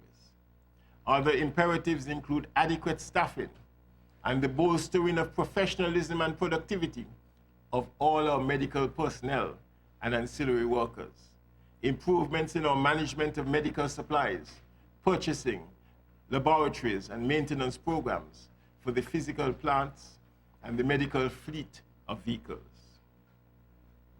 By far, one of the major provisions which our Team Unity government intends to deliver on is the provision of universal health insurance coverage for all our citizens. Too many of our people are often denied or delayed in terms of the medical care and attention they deserve, simply because of their inability to pay for such services.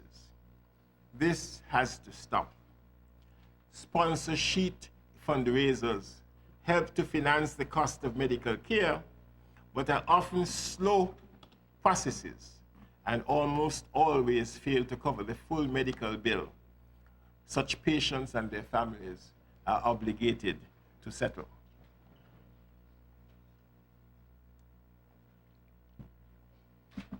Mr. Speaker, honorable members, a prosperous nation is an educated nation. Since the publication of the White Paper on Education in April 2009, the Federation is still waiting on the passage of the Revised Education Act to update the one passed in 2004.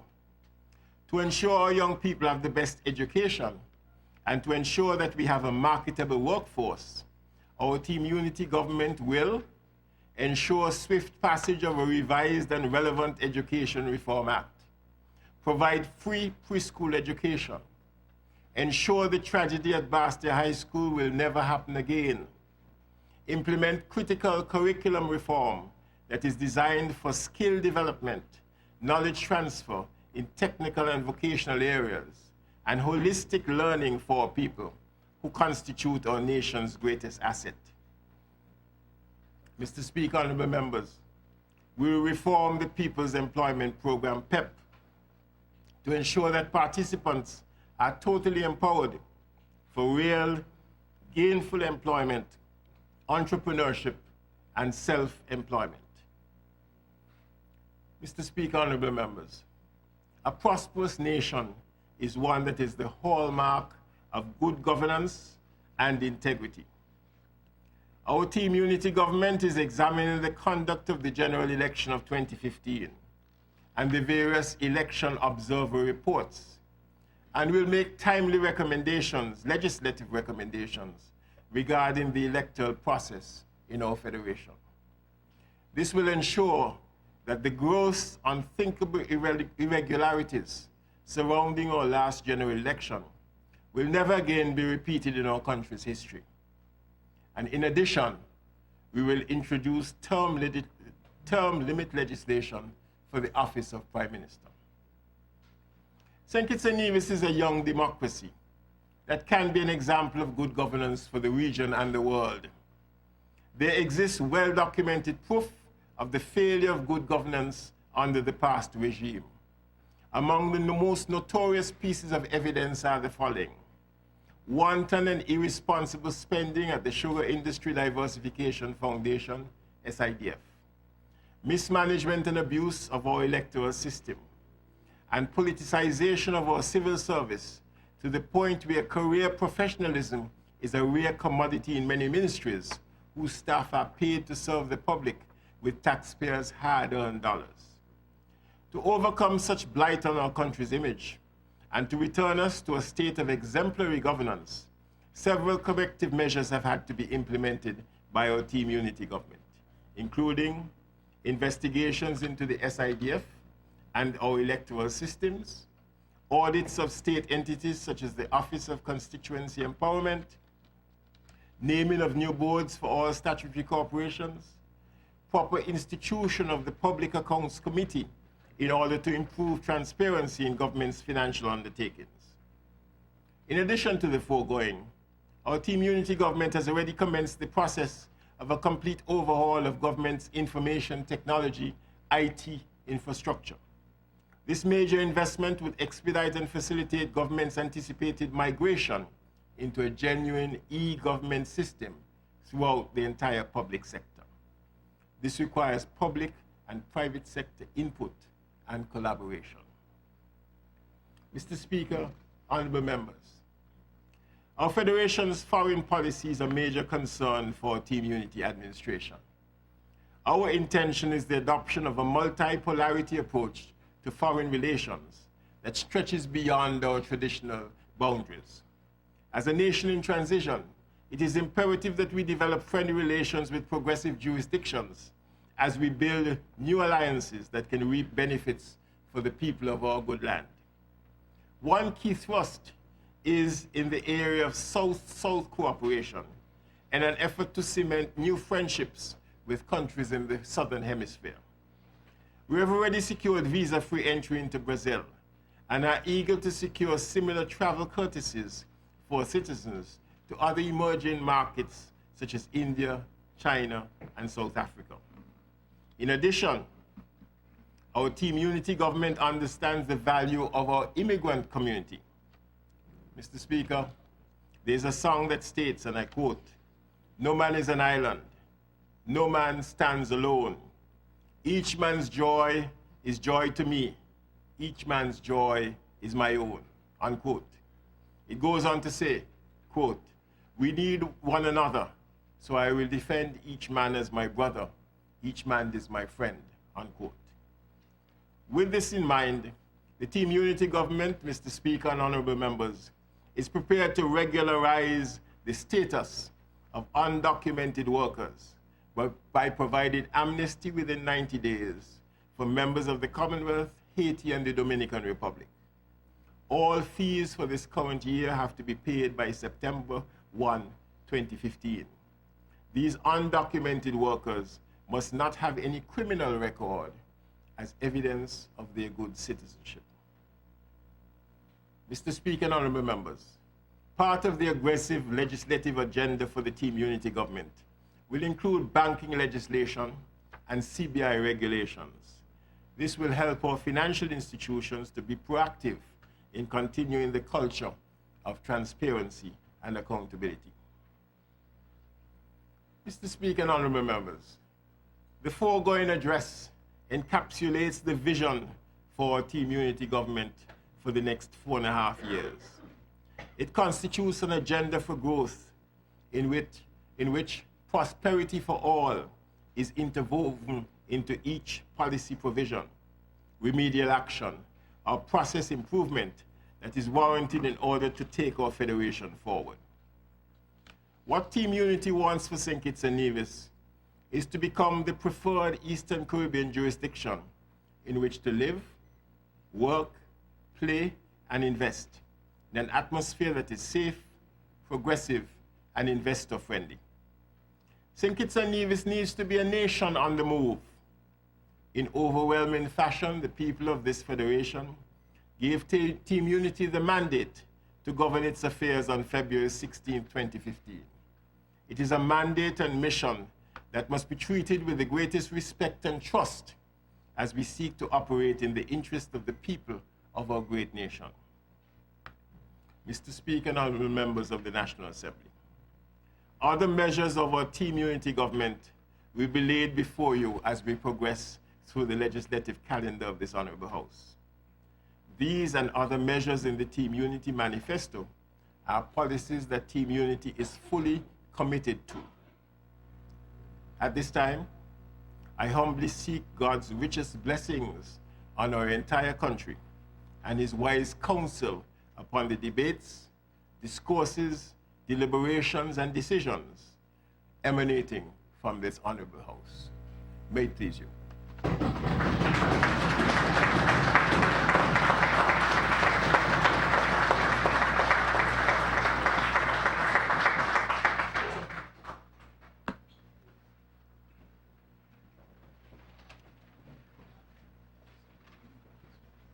Please stand.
The House resumes. Adjournment. Mr. Speaker, I rise as leader of government business to congratulate you, Mr. Speaker.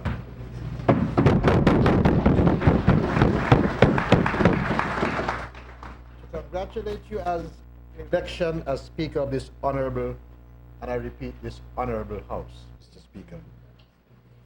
Mr. Speaker, I rise not only because I think it is my duty to do so, but because I am confident that as Speaker, you have an opportunity to demonstrate good governance at its highest. In this august body, good governance must be seen and understood as one of its hallmarks. Indeed, Mr. Speaker, it is what we promised this nation throughout our campaign. And I dare say, Mr. Speaker, that it is what the people voted for.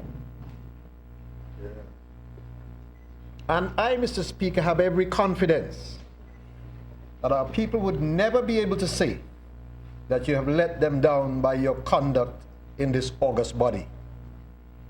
I therefore, Mr. Speaker, simply congratulate you once again and wish you good health and an enviable session.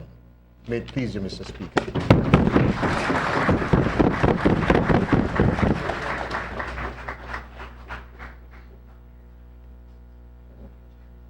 Mr. Speaker, sir, I want to join the Honorable Leader of Government Business in extending congratulations to you.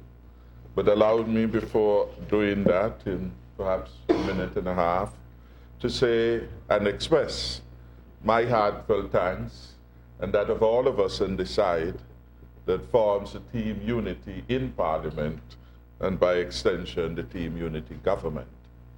This is a government that was elected by the people.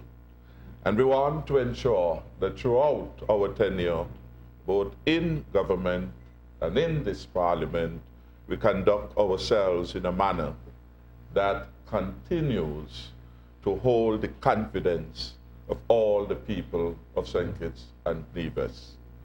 I am happy by the broad cross-sections of persons who have come, because without that coalition of interests, that interest of the broad cross-section of people of St. Kitts and Nevis yearning for change and a new way, we will not be on this side. So I use this occasion again to say how grateful all of us in Team Unity are for the splendid support we have received, and we pledge to make ourselves worthy of that support through the days and nights of our governance.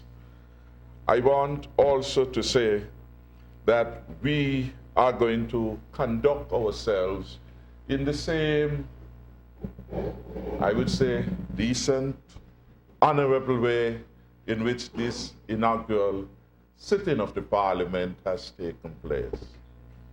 Decorum, respect, order, these are going to be the new values to which the Honorable Chamber, to the extent that we can exercise some influence, will become beholden to.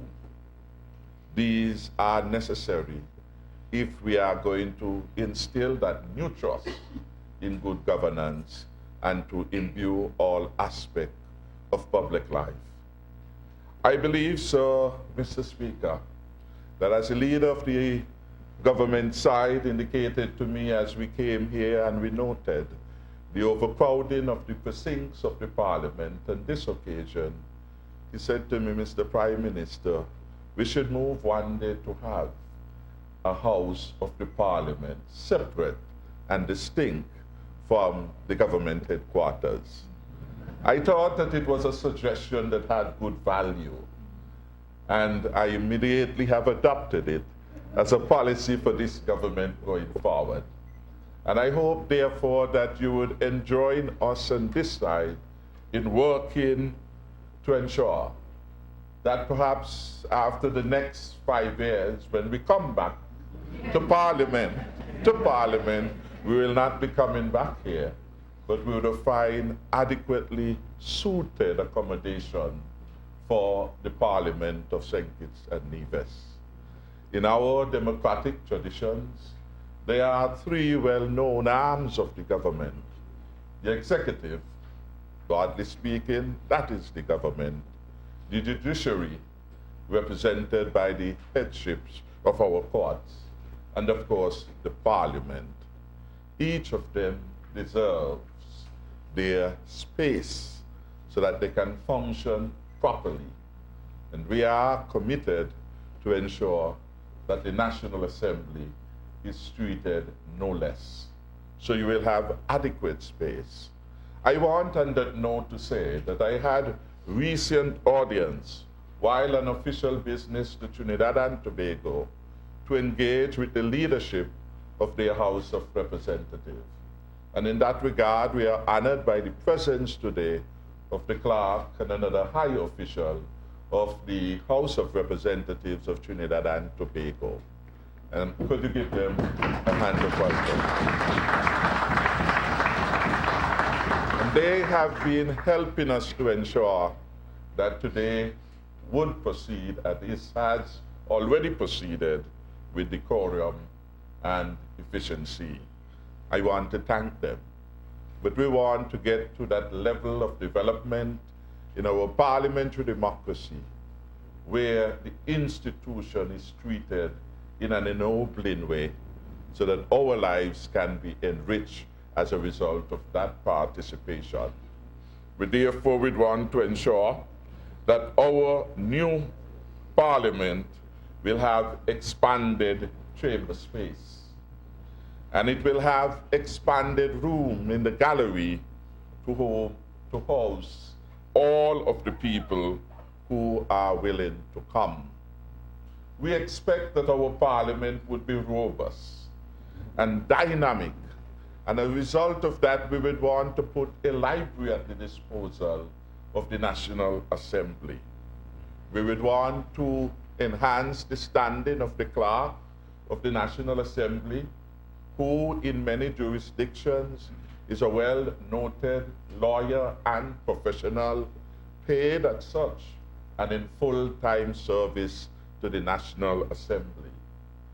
Madam Jacqueline Sampson, for example, from Trinidad, is a well-trained lawyer, and for over 21 years, she had been providing support to the National Assembly of Trinidad and Tobago.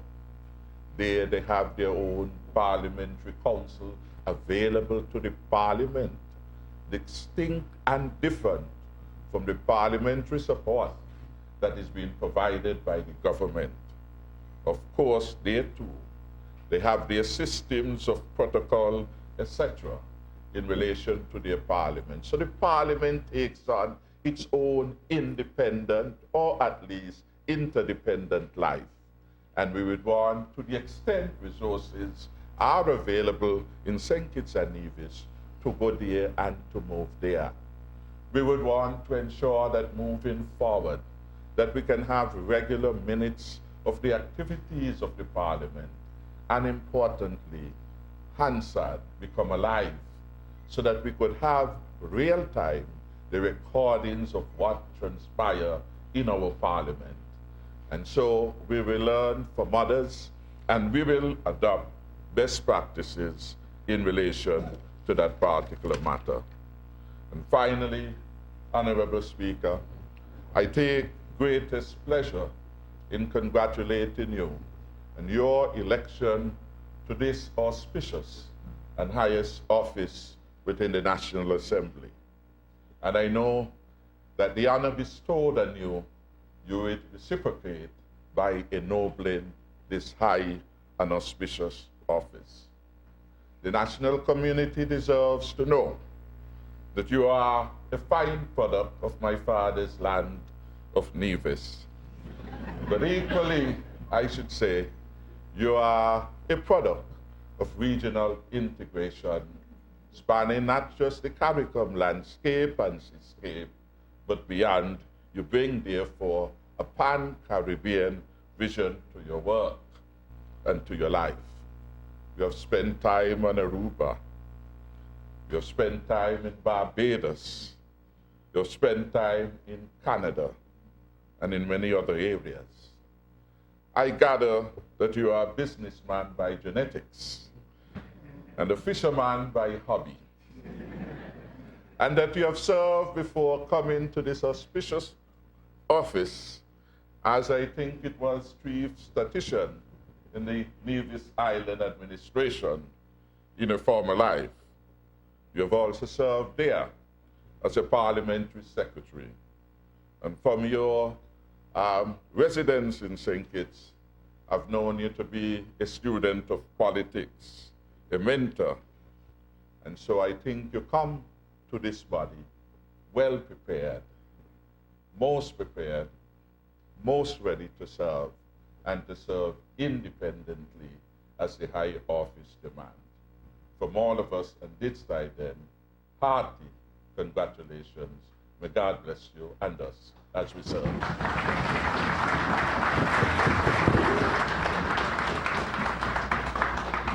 Mr. Speaker, I rise once again and I beg that this House adjourn sine die.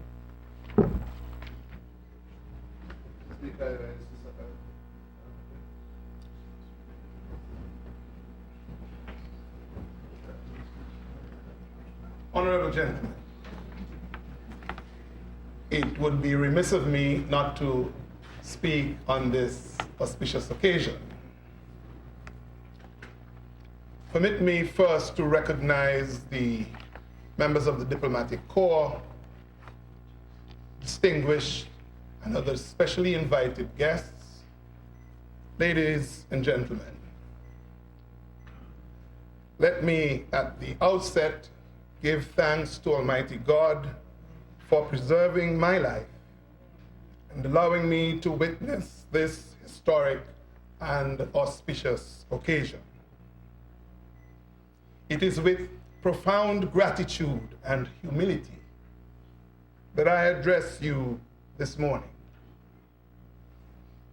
I am grateful for the opportunity that you, the honorable members of Parliament, have provided me by electing me to the position of Speaker of this honorable House.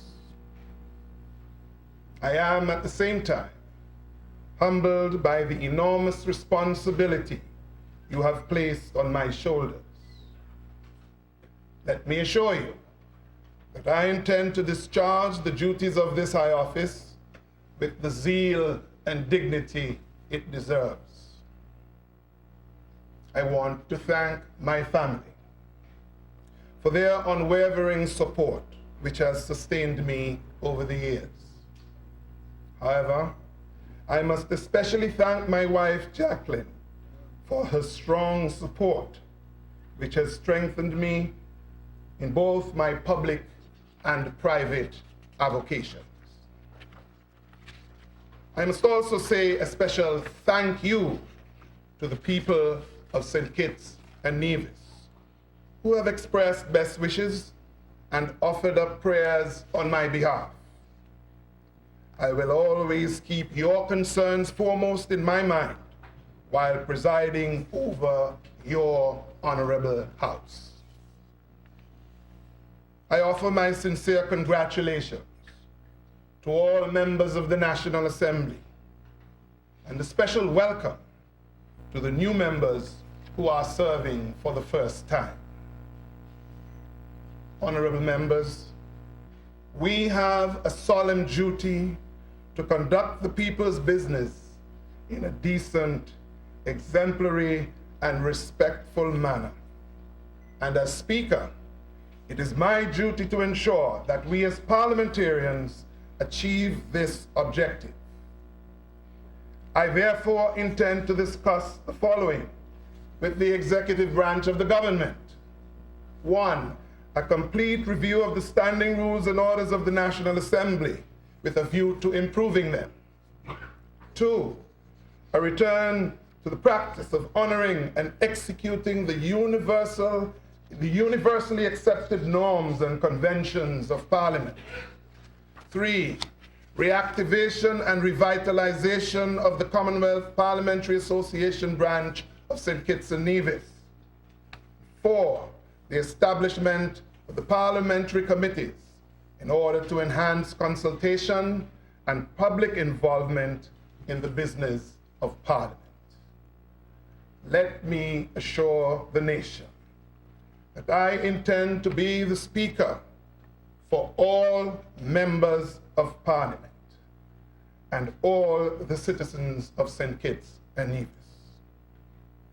Thanks once again to all who have made this event possible. Thank you, honorable members, for your kind words of congratulations to me. And may God continue to bless this Federation of St. Kitts and Nevis.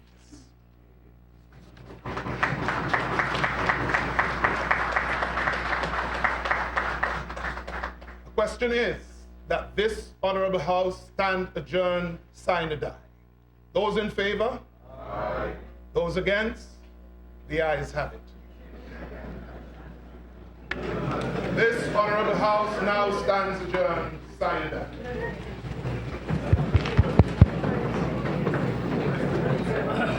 This concludes our live coverage of the opening session of this parliamentary term. On behalf of the St. Kitts Nevis Information Service and the ZIZ Broadcasting Corporation, our commentators Veer Galloway, Alva Bradley, I am Grell Brown saying thank you for joining us, and I turn you now to Master Control.